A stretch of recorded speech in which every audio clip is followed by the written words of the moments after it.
Oh yeah. No, she's gonna tip over.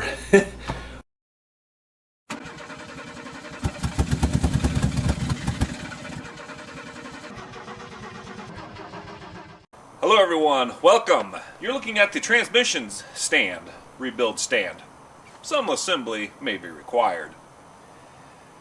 This is namely for the Ford service truck, but this will also help us rebuild other transmissions in the future. I guarantee you we're going to have a few of them that it's going to need a right going over. So let's just take a look and see what parts I got and see how I'm going to throw this together, or at least in theory. So what we got here is a drum that I've been holding on to for 10-15 years. It's your standard semi-truck Class 8 drum, 22.5-inch tire. That's going to be the pedestal or the base, if you will. Like that. Then, the actual stand itself, like here. Unfortunately, the scrap metal yard cut this, so I got to re-weld it and recut it because get your chunk of 3/4-inch iron, place it on top here, and then you got your holder with this piece is right in there, and that's your jaw to hold your transmission right there. So your transmission's hanging down here. This is too high for me to reach. You need to get down in there deeper, so I need to probably lop this off about 1 foot. So what you want to do is, before you weld here, if you want to do it halfway right, grind all this down to bare metal so you get the best penetration with the least amount of contaminants in your weld.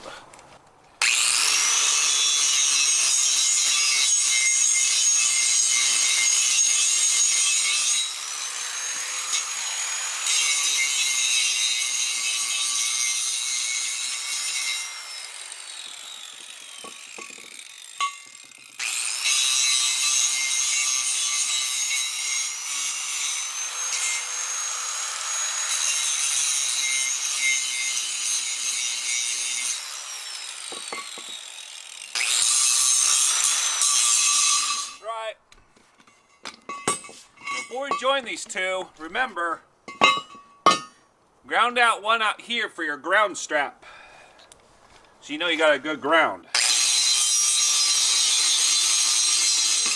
Something like that.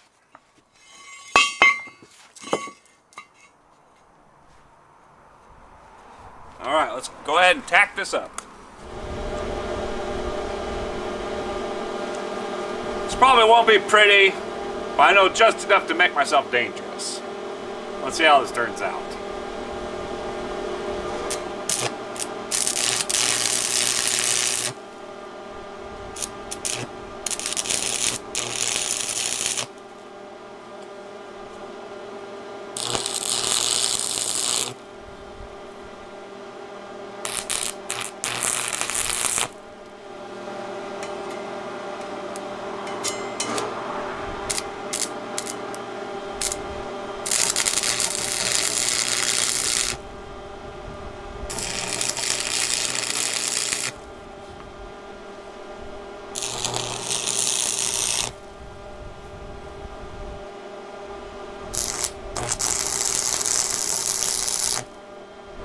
So now we've got it tacked on all 4 sides.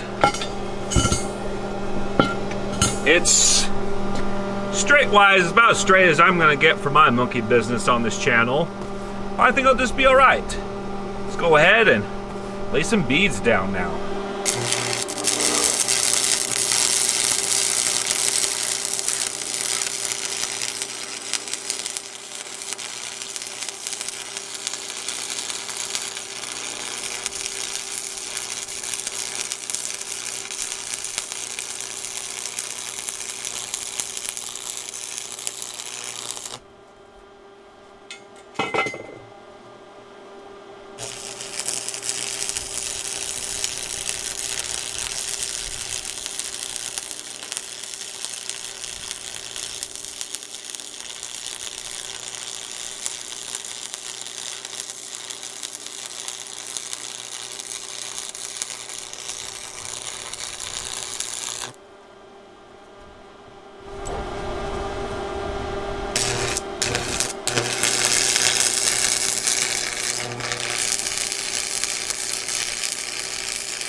scrape this off and see what we got. Well, let's uncover what kind of a disaster of a weld I did.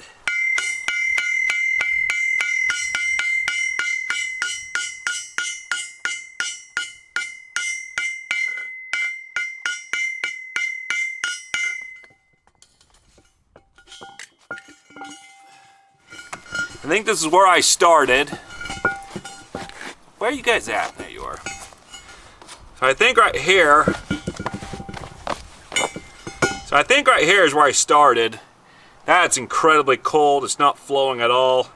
Get about halfway down, it starts getting better.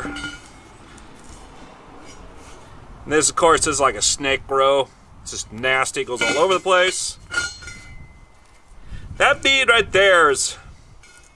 It's okay. My instructors in college would probably go, that's quasi-acceptable. And of course that one's another just snake row. If I was on a bench, it would be a lot better, but sometimes doing it by one hand, my shaking hands, can be a bit of a disaster. So, not pretty, but for holding up a 500-pound transmission, I think we'll be just fine. In order for this to be perfectly uniform, a bandsaw would be best to cut this off. I don't have one of those. I got a cutting torch, but it's going to be all uneven. So how are we going to cut this pretty much flush so we can set our platform on a nice even surface?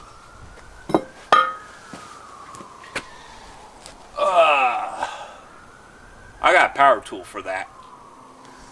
And we have the hot saw. If you got a big enough engine on this thing, remember to push your decompression lever down to start it. This is the blade block version. Of course, hopefully I'll score a few points to the sweetest side of my family. Of course, it has to be a Husqvarna. Absolutely. For sure. Right. Here we go.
This is why I wanted to use a hot saw, so it's relatively flat. So we put it on here. I do notice that it is a little bit crooked. To you guys, you may not be able to see it, but we do have a perfect mating surface for the beads of the weld all the way around. Let's go ahead and weld this up, our mounting bar, or mounting plate if you will, to our square tubing.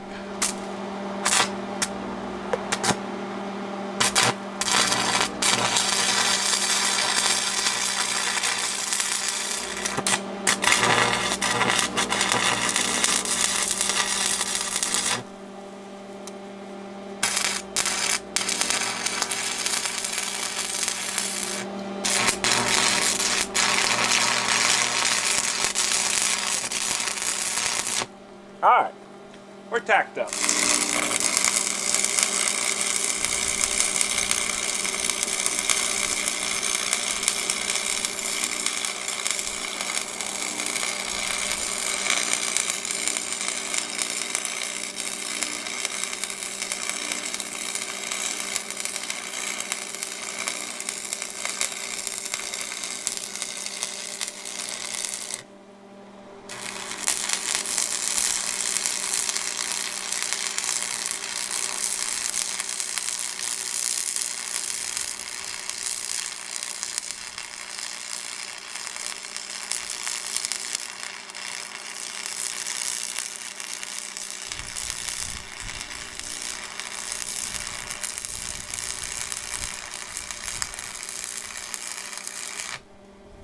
Yeah, them welds are pretty ugly.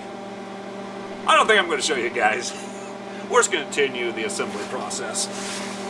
Right.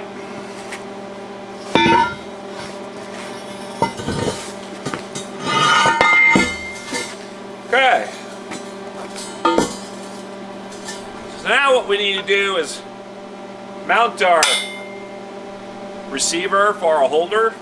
I don't have a drill. That's like 3/4 inch of a hole. I don't have a drill that big. So that means we're going to get another tool out.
Let me show you guys my Hot Mess Express here. Not literally.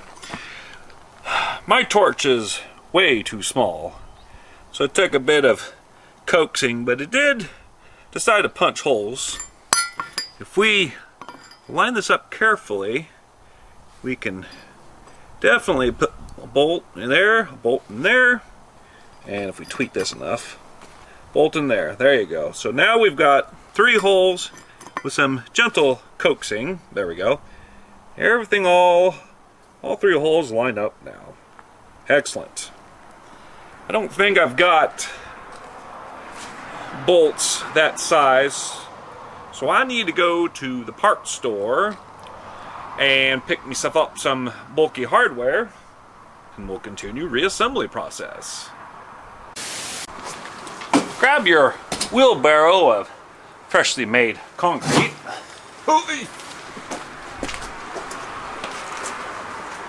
Do not spill it on your shop floor.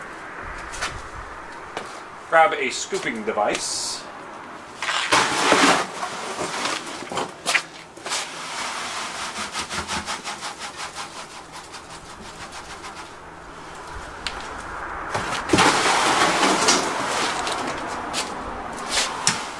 Looks like today we're pouring at about a 4-inch slump. For those 0.01% who knows what a slump is,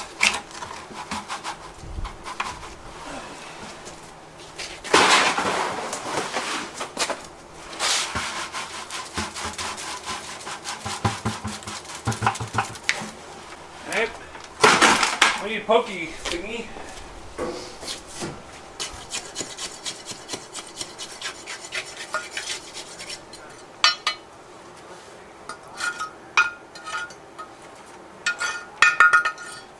Continue pouring.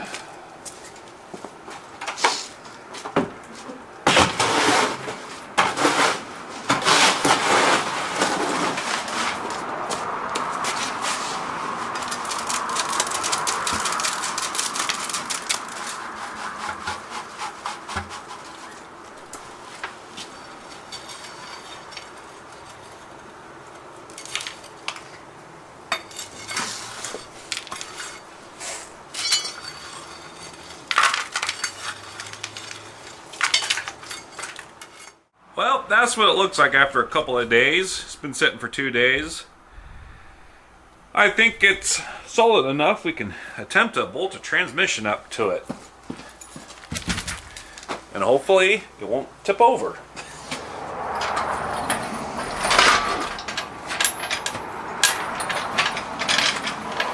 Oh, come on.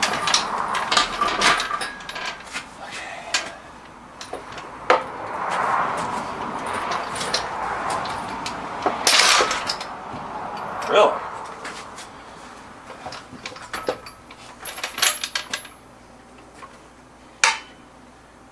Okay, well, let's go ahead and lower it and see if my stand's gonna hold it. So far, okay. We'll keep the cherry picker up, safety tied onto it just in case. Ooh.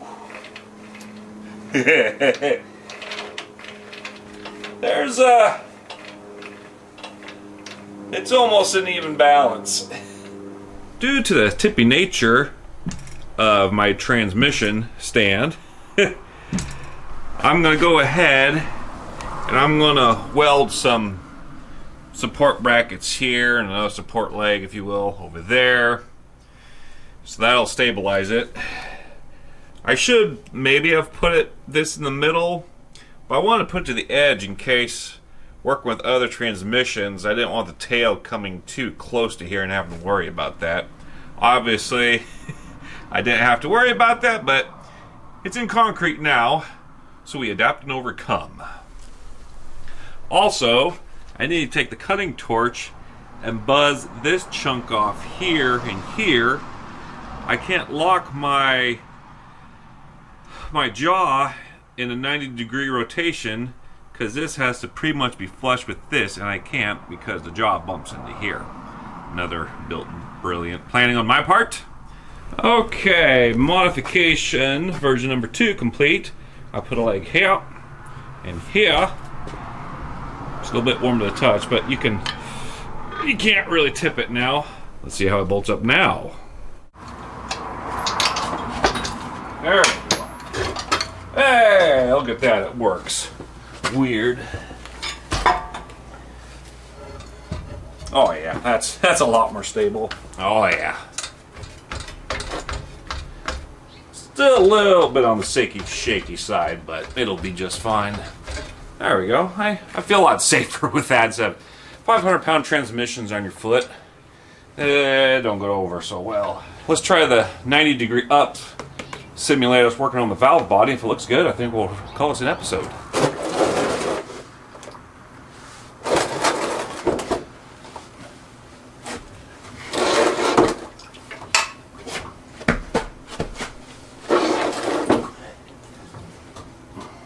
Ooh, dang. I don't know if this is a smart idea or not. It's holding, but that's a lot of mass up pretty gosh darn high. Oh yeah. No, she's gonna tip over. Well, unfortunately we can't work on the valve body from this particular angle now without actually tying this jaw to a bench. So let's go ahead and just lower this thing back down before we hurt ourselves.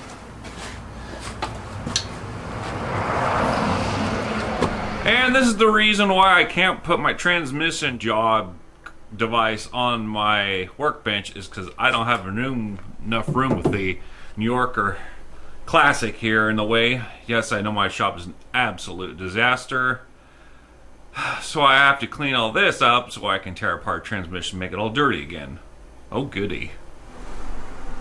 And for a cheeky little sneaky preview, the New Yorker all cleaned up on the outside. I gave it a good scrub job, and it did rather nice.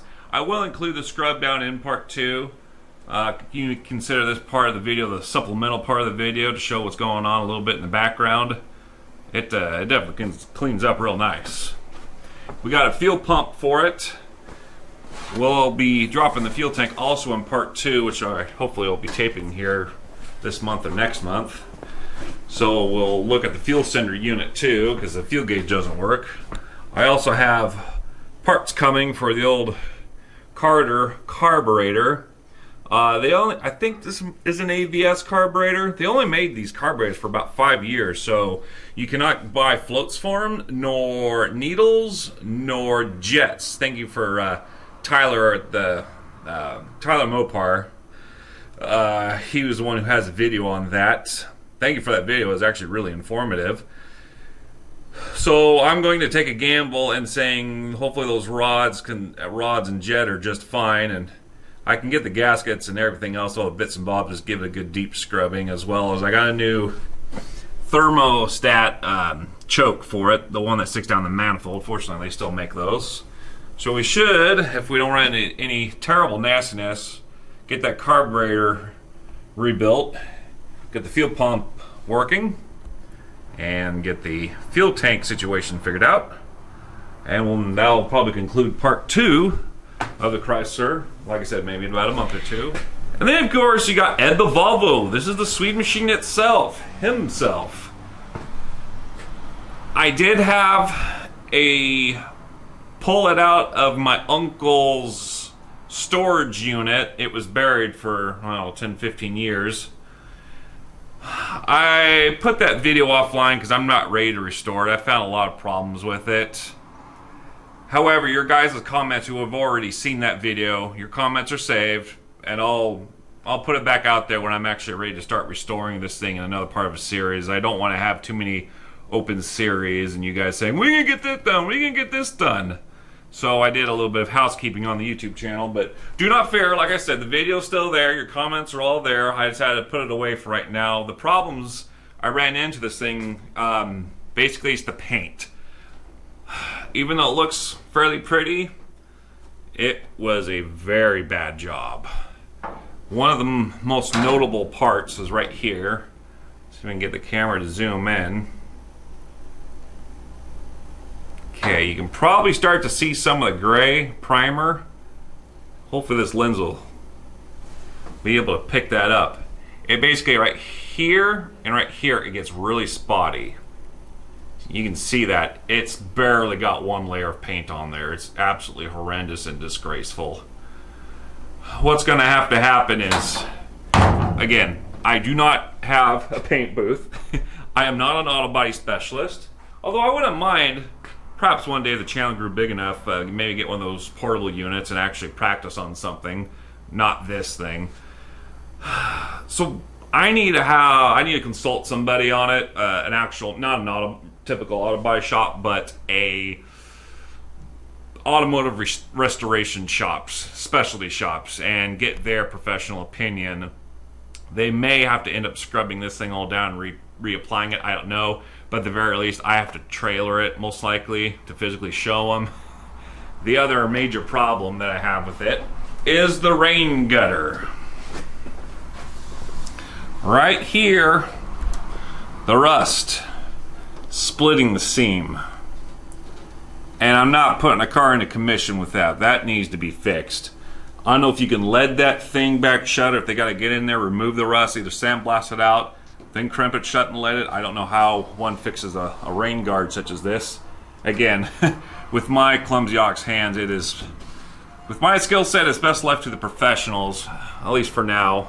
I wish I was a one-hit wonder and I could just do everything, but I am limited somewhat in my skills, to be honest with you. I took classes for automotive mechanical, not auto body. Although the auto body guys are right next to us, so let me tell you what, they make a heck of a lot of noise when they're banging around. So I'm going to have to consult somebody on it before I proceed with the restoration. But never fear, it is underneath a nice dry roof for the winter. And it's not going anywhere. It'll be just fine. Ed the Volvo is just going to have to sleep a little bit more. And of course there's the 5 engines that came with it. My uncle, I swear he bought all the parts around our state and hoarded them all for himself, which is really good. I don't have to worry about engines, that's for sure. But anyways, this is just a little supplemental to show you guys the 2 active vehicles going on in the background. Plus, of course, the service truck as well. We're going to work on that transmission. I'm going to probably stop recording this episode. Next week, start digging in that transmission, recording all of that for you guys. That should be a very boring episode. Well, thank you very much for watching. Appreciate it. For the 4 people who stuck around. I'm not sure what you're doing, or must be a slow day for you, eh? That's alright. That's cool. I'm probably going to go ahead and sign off now and start tearing this apart. I'm hoping, if I don't get too crazy in depth with the video, it'll be a disassembly and reassembly for this transmission all crammed into one episode, although it's probably going to be an extremely boring episode. For those of you who've never seen the inside of a automatic transmission, it might be fun for you guys. I've torn apart a C6 before. They're not that bad. The C4, C6s, the GM TH350, TH400, all the, the 70s and 80s 3-speeds, they're relatively easy in a very relative sense. There's not a whole lot to them. Is my stand a death trap? Yeah, probably is still. I'm really praying my insurance company's not watching this video. I'd be probably canceled in a heartbeat. Thank you very much for watching. We'll catch you guys later.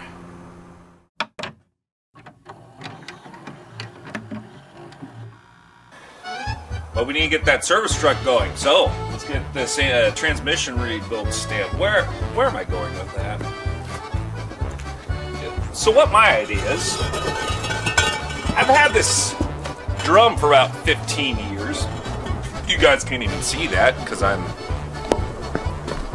don't know how to operate a camera apparently.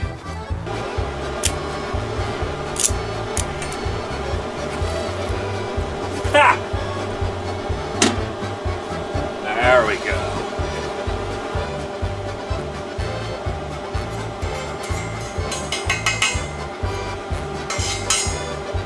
Really? Oh, my ground strap came off.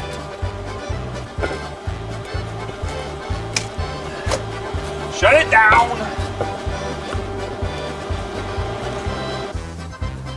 I think we need to bring out the hot saw.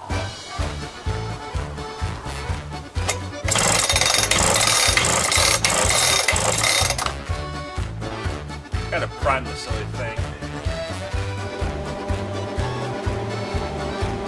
Oh, good. All right. I marked the soapstone. Marked the stone. That.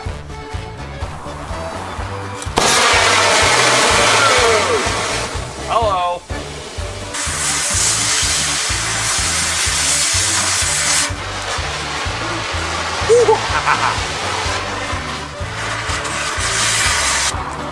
Grab your wheelbarrow. Yeah.